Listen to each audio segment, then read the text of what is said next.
Well, thank you, Martin, and thank you, everyone. It is a real honour to always be at this conference, especially as I'm not a psychologist.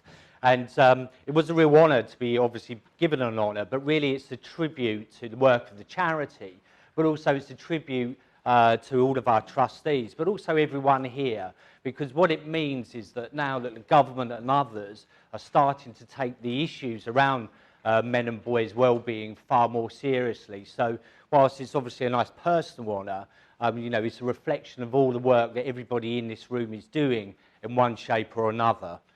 And what I'm going to do is I'm going to just talk about some of the trends in terms of help seeking for the men that call our helpline, and some of the responses that we get, and how they can actually support our thinking about how men seek help through things like websites and also through helplines, and also talk about some of the societal pressures, building on what Liz talked about yesterday, and also a bit of a kind of rally and a cry about what all of us in this room can do more to engage in the political process to make sure that we not only see change from an academic and also a practice perspective, but we need more people to be engaged in the political process. And I'll just talk about some of those particular issues.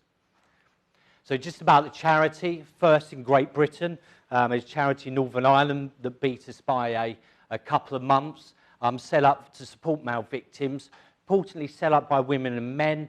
Majority of our trustees are women, all of our staff are women. And the only reason they're all women is because only women actually apply for the jobs.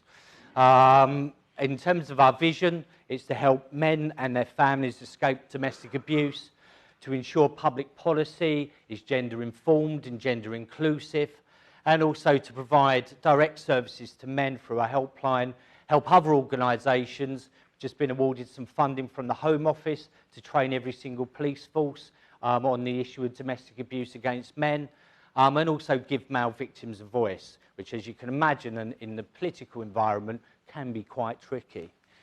In terms of some of the figures, now obviously lots of the research shows that in terms of the domestic abuse and partner abuse, which is really our area, it's 50-50 in terms of 50% of victims are female and 50% of victims are male. What we do as a charity, we reflect that, but also when we're engaging in public policy, we try and use the government figures because we want to talk about the policies and not people trying to undermine what we're saying by debating the statistics. And so that's the kind of strategic points of view that we take. And I know there'll be people who disagree with that, but I'm trying to get change at government policy and also service provision on the ground in local councils and police. It's better to argue about the policies rather than argue about the finer details of the stats. But what the ONS, Office of National Statistics, say is that 400,000 men in England and Wales every year are victims of partner abuse. It's 1 in 3 of all victims. Over 150,000 a year now men report to the police. About 6-7 years ago, that was about 50,000, so there's been a big increase in men going to the police. Our view is that that's not necessarily saying that more men are being victims. What it means is that more men are actually coming forward to get help. But, and I'll show a graph later, that because of the assessment systems and processes, some of the cognitive biases in the assessment process when men do come forward, actually only 1 in 20 victims are assessed, who are assessed as high risk are actually men. And then some of the last figures around, 1 in 10 male victims of domestic abuse are in same-sex relationships, 1 in 3 men have been in a coercive relationship, that's overall. And also if you look at some of the facts, when we talked a lot about suicide yesterday, some ONS figures that came out last November showed that 11% of men who are victims of partner abuse have tried to kill themselves, which is far more than actually female victims. And again, this is from anonymous surveys with a big cohort of men and women across the UK. Talked about our helpline. Our helpline's been going since the start of the charity around 2001. but I've captured some of the statistics which actually show what's going on the helpline, not only in terms of the volumes of calls, but also the types of calls and their duration. And it gives you some information about how men are actually using the helpline. And the helpline at the minute is open from 10 till 4 in the week. It's funded solely by private donations, so it's not publicly funded in any way. And also, what we've also started to see is that the more the capacity builds on the helpline, the more men are coming through. And you can see that here, and obviously these slides will be available after, is that when we first started, we only had enough money to actually have somebody working part-time in the morning, one member of staff, and you saw the calls as they were then. What's interesting is that about 1/4 of the calls that we receive are actually on behalf of men. That's more than often than not.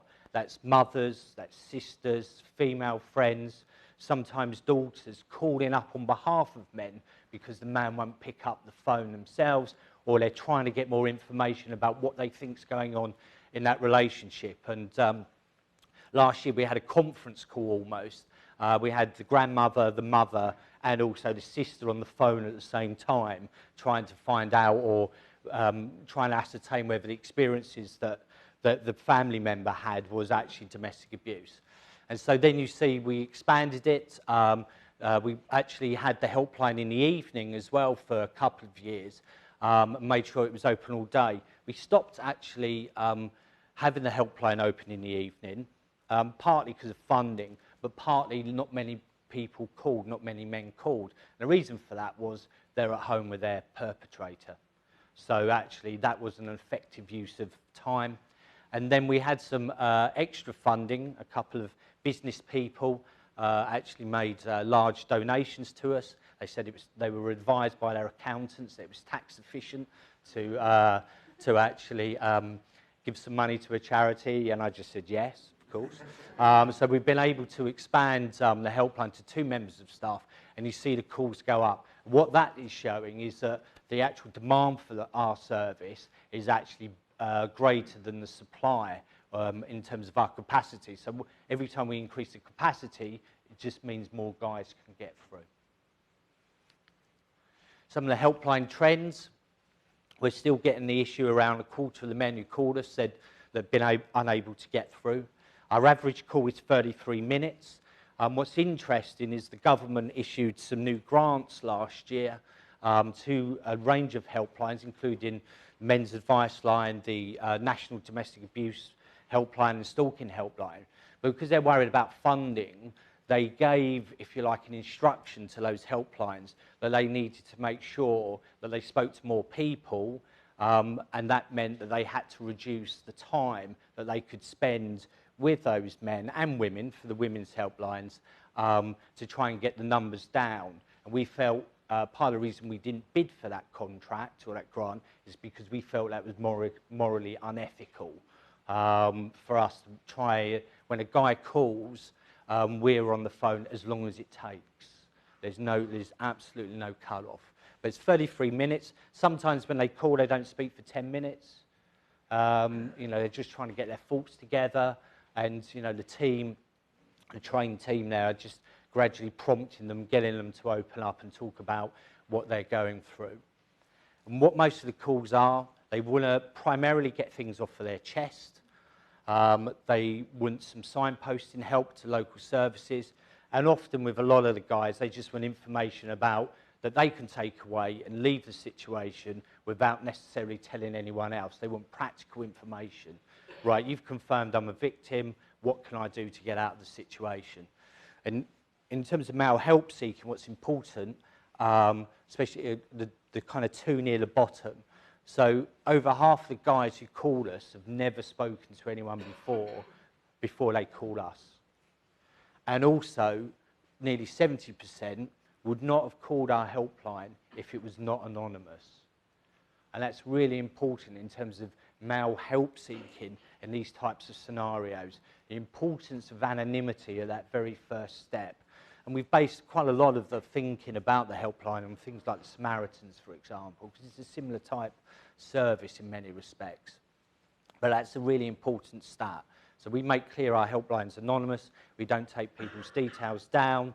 We may make a case note just about the general scenario, but we don't ask people their full names, their addresses, etc. Sometimes they venture them, but we don't ask. Average age, 43. We get men, 20. And also the oldest we've had recently is 81.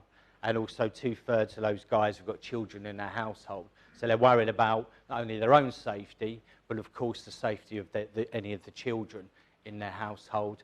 And you can see the kind of word cloud in terms of their occupations if they venture them. Obviously people are unemployed, comes out more, but if you look at others, we get lots of teachers, we get GPs, we even get police officers and solicitors calling us, bankers, etc. So there isn't one archetype or one stereotype of a typical male victim.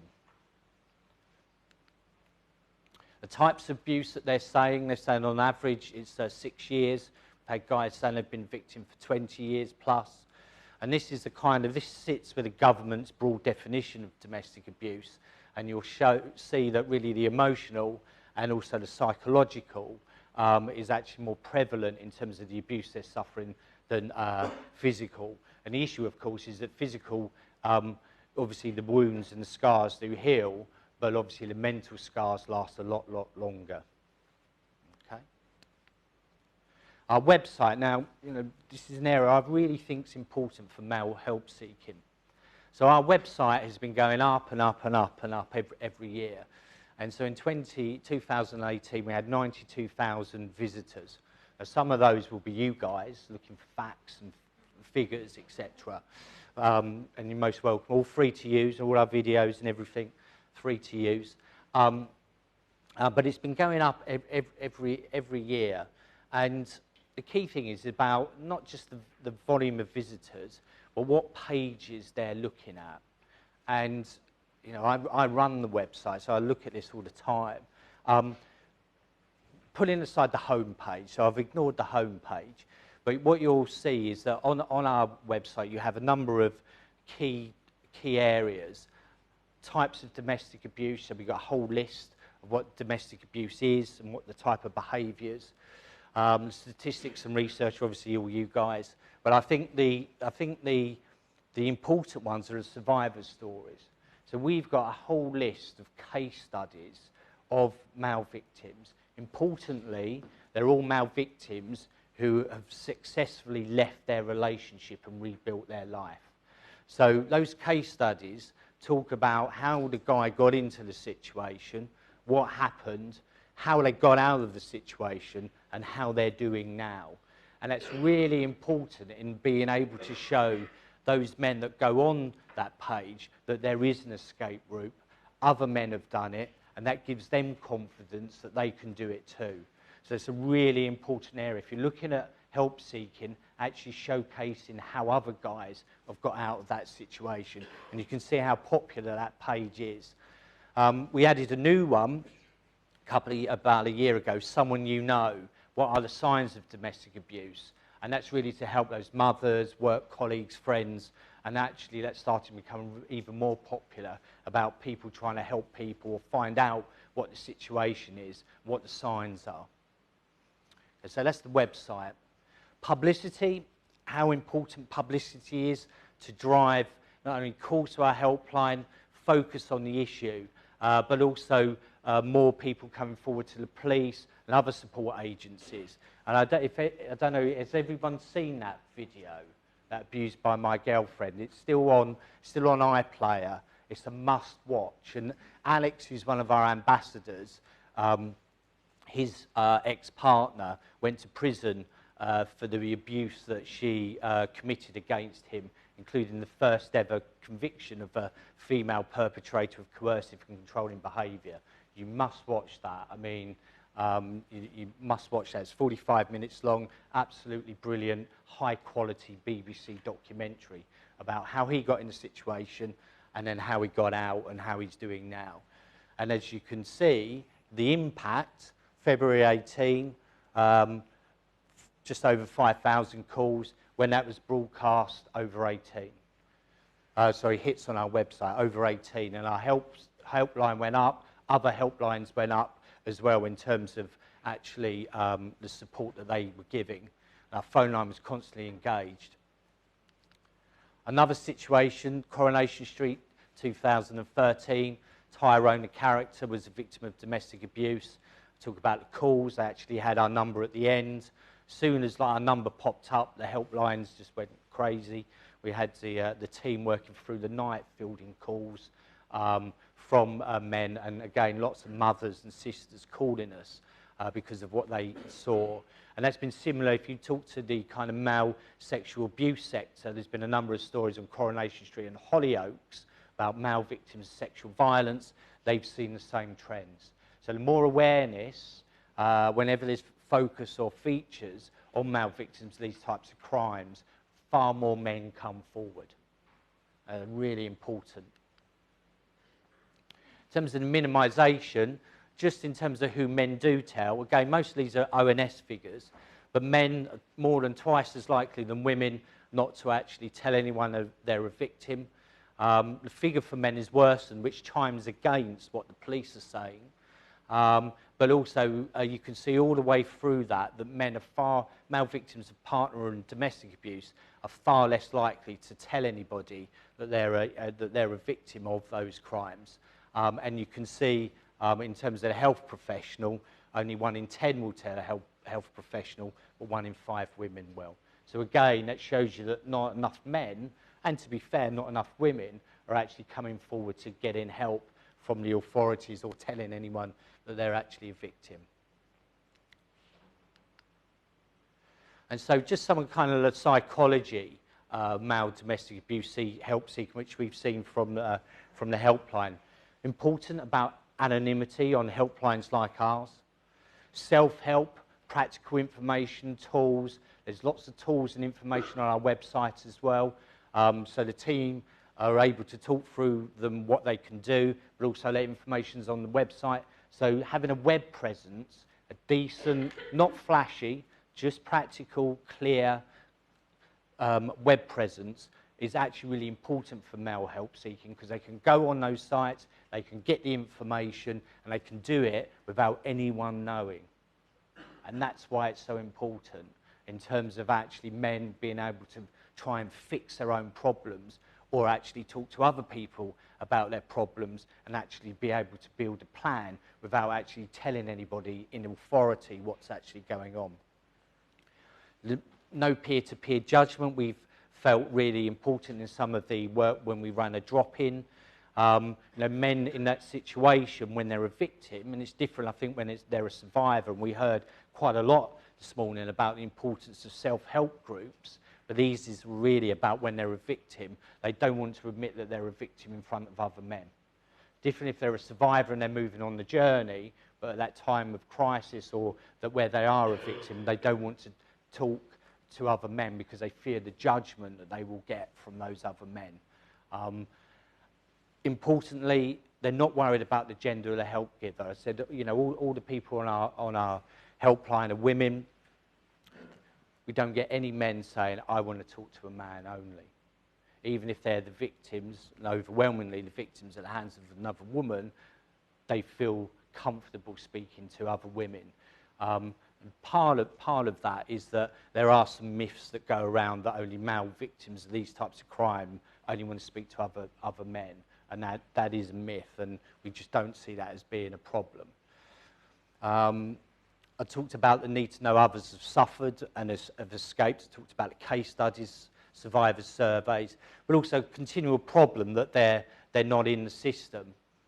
And what we see on the transition from victim to survivor, we're seeing more and more guys who have been victims, who then become survivors, and they're doing other things to actually contribute to their own suffering and getting over that and their own kind of recovery. So we are getting an increased number of men contacting us because they want to do fundraising events for us or others, just as a way of kind of contributing back into the system, but also it's part of their recovery and part of their coping strategy. We get more men doing plays and books and videos for example, about trying to help them get over what they're doing, but also trying to highlight to other men about what they went through. And we were seeing more and more people wanting to come forward and tell their story to help other guys. And a lot of that, again, is part of their own coping strategy, but also wanting to be able to give something back. So it's really important in terms of new step, and I've seen a real increase in that. I talked about just not in the system. You know, these are the official figures. So you've got the British Crime Survey, Office for National Statistics. It's broadly an anonymous survey. It goes out to about 10,000 women, 10,000 men a year. And broadly speaking, as I said, 1 in 3 victims who say they're a victim of domestic abuse and partner abuse are men. So then when it comes down to reporting to the police, which of course is a different data set, we get these from Freedom of Information requests, it's around between 20 and 25 who are then actually going to the police. But then when men are assessed as high risk by professionals, that's GPs, police, social services and others, only 1 in 20 of the people who are assessed as being high risk are actually men.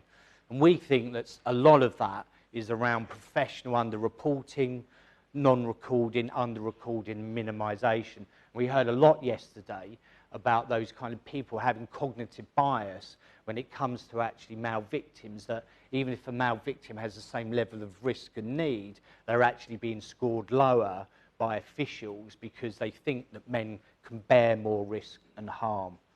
And that's how that's playing out there. So the last one is professionals.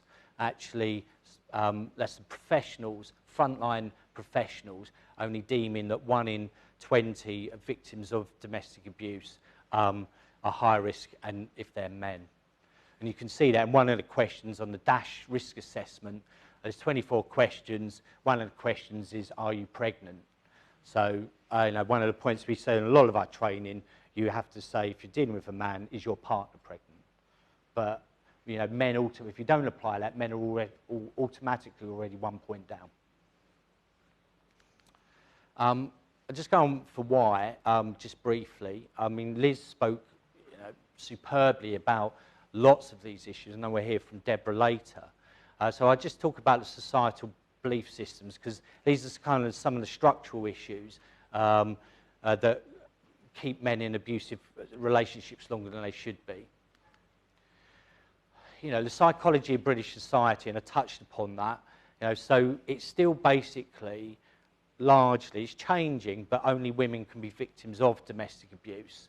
And we still get people, even on our Twitter feed and social media, you know, even when Alex's documentary was on, you know, people, Alex is on Twitter, Alex Skill, and people were giving him grief on Twitter. So his video's out, and there's people saying, what sort of a man are you, etc. Not only just from men, but also from women.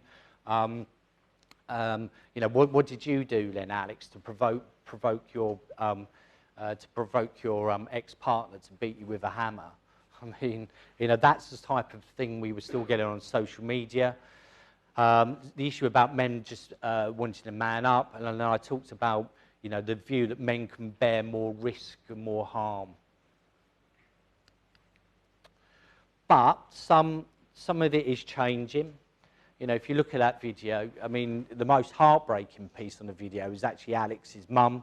You know, she's in floods of tears, you know, just saying, you know, I just wanted my young son back. We saw British Airways last week on Father's Day doing a big scheme. I just pulled that off the web on Sunday, really talking about the importance of fathers, getting the sons and daughters involved. Those sorts of things wouldn't be happening 5 years ago. And if you look at International Men's Day, which is in the UK is a leader actually in the world in terms of marking International Men's Day. I mean, last November we had over 200 events throughout November, all kind of focusing on men and boys' well-being, but using International Men's Day as a hook, and that's growing more and more universities being involved, looking after male students, for example, doing lots of mental health talks for male students. And you can see, you know, I had loads of great comments, and the lady I got off of Twitter for example, just talking about, you know, how wonderful all the men in her life are in terms of the support that they've given her. But you can still buy all of those. If you want a T-shirt and the husband beater T-shirt, you can buy a vegan cake at the bottom in Newcastle. So those sorts of images are still out there. And the challenge, of course, is if you reverse the gender, would you ever have someone selling a T-shirt that said wife beater? And rightly you wouldn't, but some people think that that's legitimate to actually have that type of thing for sale, and they think that's okay. I get lots of, the one in the middle, years ago, Superdrug sold out. You can still get it for other places. Superdrug sold out. I complained and I got £1,000 out of them. Yes, thank you. So, yeah, thanks. I think it helped that I'd issued a press release. Anyway, right, so in terms of some of the impact on men, I'm conscious of time, but you know, there's always the fear for men when there's kind of socialisation and how men think or worry about how society will react if they do come forward. So many of those men, you know, fear that they won't be believed. They fear that they'll face ridicule. They'll be the ones accused, and as we've heard last couple of days, some men are falsely accused. It is a real problem. We get more and more men actually calling us, saying that they are the ones who've made the complaint, but they're the ones who've actually been accused. And also still that's, because of the lack of awareness campaigns, they still think they're the only guy to ever suffer this, and they must have done something to deserve it. And, you know, a real common thread this morning and yesterday, all about children, the fear of losing contact with their children, a very real fear, and obviously the protective nature of men, that they won't leave a household and leave their children with a aggressive adult.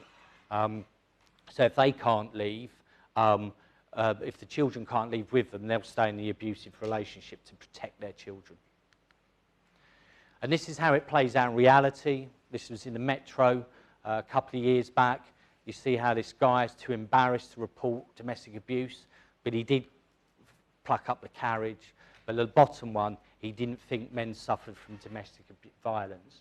So it's like a real case, a real example of the effects of societal belief on male victims. Just a couple of issues. And I mentioned this last year, and the word hasn't come up. I don't think it's come up. The only thing toxic about toxic masculinity are those who use it to further demonize a gender. And it's such a dangerous term, because when men hear that, and when society hears that, a man will think they're more likely that there's something wrong with them for being a man. It minimizes their vulnerability, recognition of their self and their vulnerability. It also shifts blame from society and societal response to the individual gender. So, you know, men are toxic, masculinity, the behaviours of men are toxic, so why should we help? It gives politicians, services and society a continual excuse not to do anything with regard to supporting men and boys' well-being. And it's the same with the nonsense about the man box as well. And it's really important, in my opinion, that whenever we hear people using that phrase, we have to challenge them. We heard a great talk this morning about positive masculinity, and that's what we should be talking about. And those people use that phrase, all they're trying to do is project blame onto men and also to minimise men's difficulties and well-being. It's a very dangerous term, and I'm happy to call Grayson Perry and Robert Webb and all those people out on that. Just on the policy narrative, it's difficult in the domestic abuse field because there's lots of entrenched views. It's probably one of the very few fields where a crime is actually placed in an ideological context. I can't think of any more.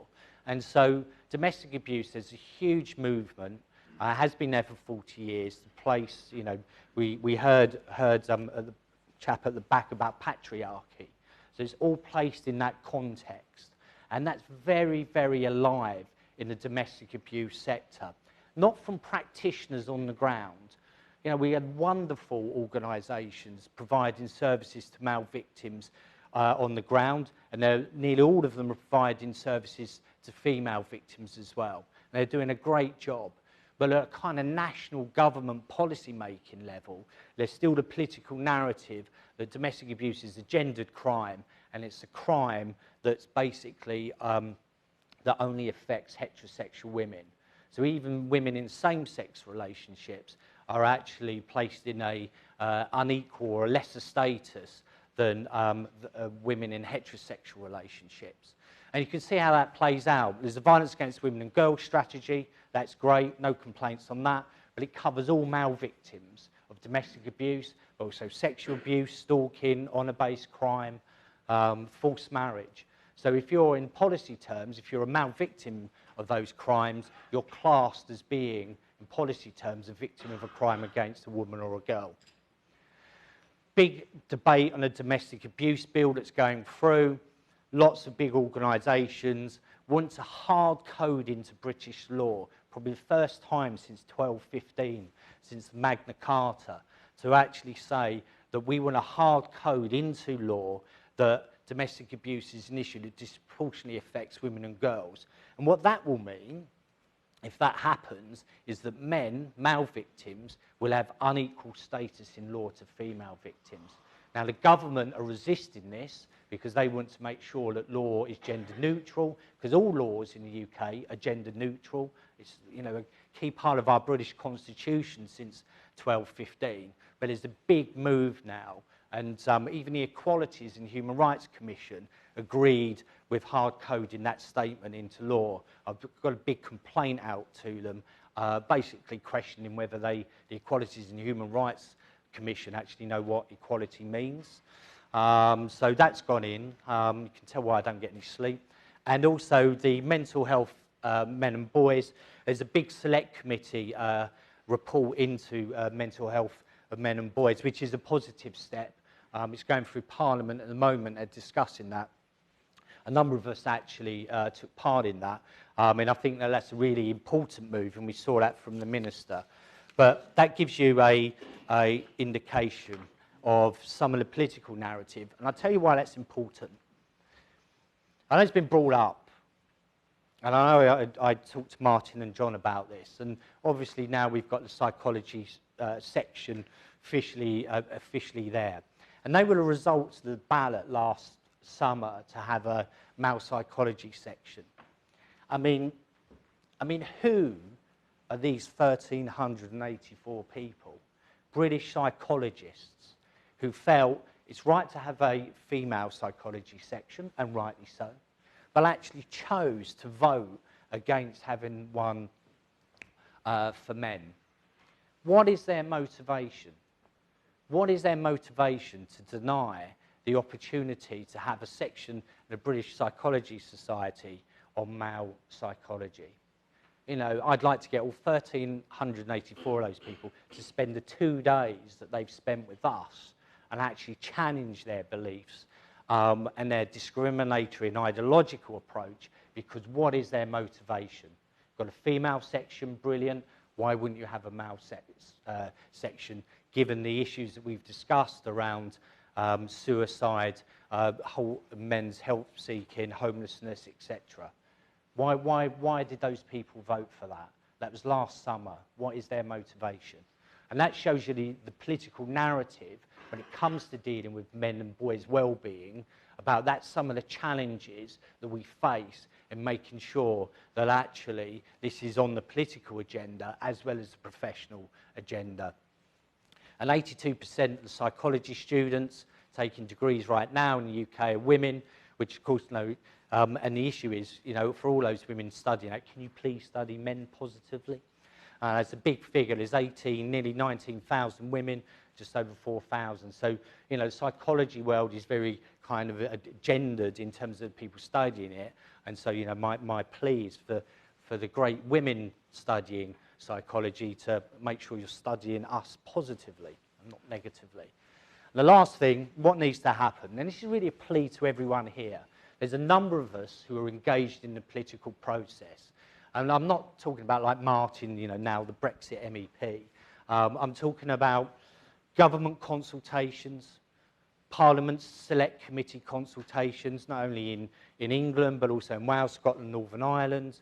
Also, there will be stakeholder bodies.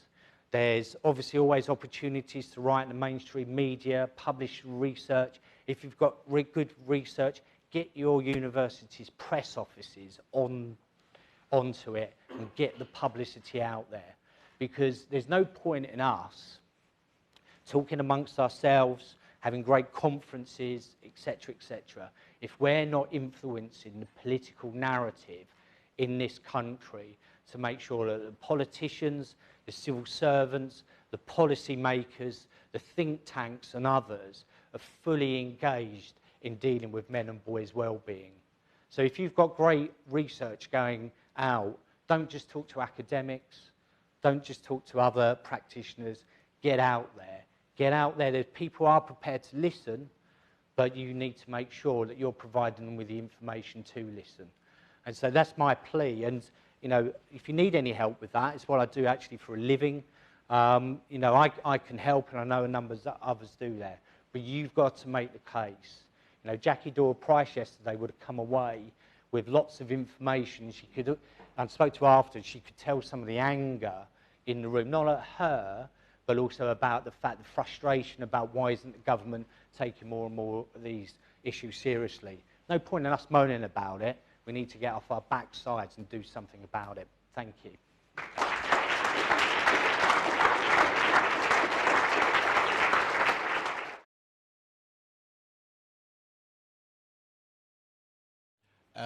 In a previous workshop, we were talking about how some men find it much easier to write about what they're feeling than actually speaking directly to somebody.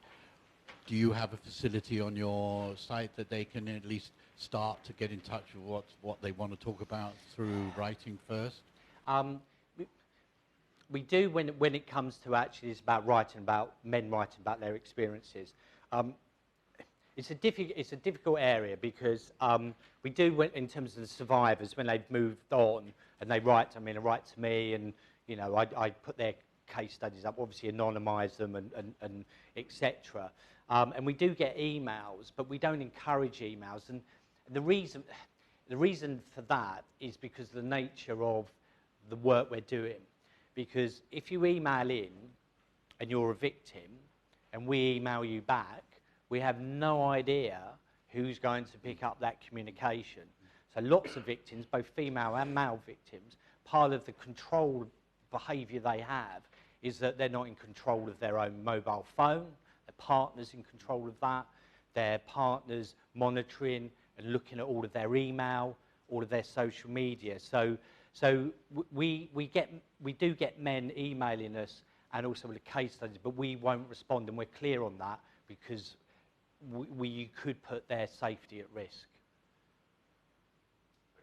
Okay. You know, you just don't know who's answering, going to pick that up. One more quick question, and you had a question, sir, so I just got to try and get us back on track with the timetable. I do apologise. Please do come up to Mark. Yeah. Hey, one of the problems you identified was that men aren't signposted to specialist services such as yours. I work as a caseworker in a substance misuse clinic and also volunteer with Samaritans. And professionally, I've not heard of your organisation. I've heard of it in this context. Yeah. So that's in contrast to like women's organisations like Women's Aid, who are really good at making themselves known. Yep. So my question is, like, do you put any effort into making yourself known to other services? Have you encountered any resistance, and do you have like a strategy for that moving forward? We don't have any resistance, and you know, there's a couple of national helplines out there for men. In addition, each local authorities have a duty, a legal duty, to make sure that if you're a domestic abuse victim, that there's a service for you. 10 years ago, the services were only just for women. Because of kind of equalities legislation and more people coming forward, more men coming forward, those services are now, when they're commissioned, they're actually available for women and men. and that's been a really good move forward. So there'll always be some services in your local town, county or city. Not enough, but they are there. In terms of making ourselves known, yes, I mean, we do promote ourselves as much as possible. And it's not a criticism of Women's Aid and Refuge and Respect, but they got so much funding that they actually have press offices, they have policy officers, and as I said, not a criticism of them, but therefore trying to get our voice out there, we're up against it. Basically, it's me in my back room at 12:30 sending out emails, and my wife moaning about why I'm not in bed, and well, you know, I have to bribe my wife with a curry every Friday night because she goes through a lot in terms of like I come home from work because I work full time, so I don't work in this field. Come home and straight on the computer, etc. But the thing is, when it does happen, we get a lot of. I mean, we're featured, and the issues featured about 100 times in the media every year. There's big cases like Alex. Alex and I were on the media for about 2 weeks solid. So we do promote ourselves as much as possible. We are on lots and lots of websites as well as other helplines. But if you see somewhere where we're not on it, you know, tell us, and I'll send an email to whoever. Thank you. Okay, thanks. I can't take any more questions Thank now. you. If you've got any more points for Mark, please catch him at lunchtime. Yeah. But in the meantime, thank you, Mark Brooks. Thank you.